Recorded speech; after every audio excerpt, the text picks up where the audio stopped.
Aqui até os cachorros roncam.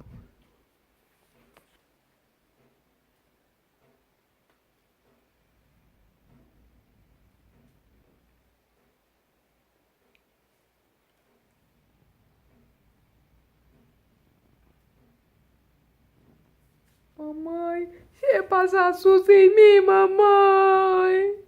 Não, coisinha linda. Mamãe não ia fazer isso, não. Eu já ia mostrar seu ronco. Gente, aqui que ela dorme, ó.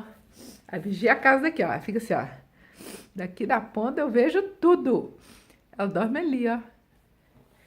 Pra quê? Lugar pra dormir lá fora. Eu gosto de dormir aqui no sofá, no conforto. Ela olha pra gente assim, ó, com esse olhinho mais lindinho do mundo. Esse rabão balançando. Os pezinhos pra fora, que não cabe aqui no sofá. É lindinha. Gente, que coisa mais gostosa do mundo animal da gente, né? Saudável, graças a Deus. Peter já se foi. Ficou 12 anos, 15 anos e meio com a gente. Olha pra essa belezura aqui. Eu tenho uma mancinha na mão.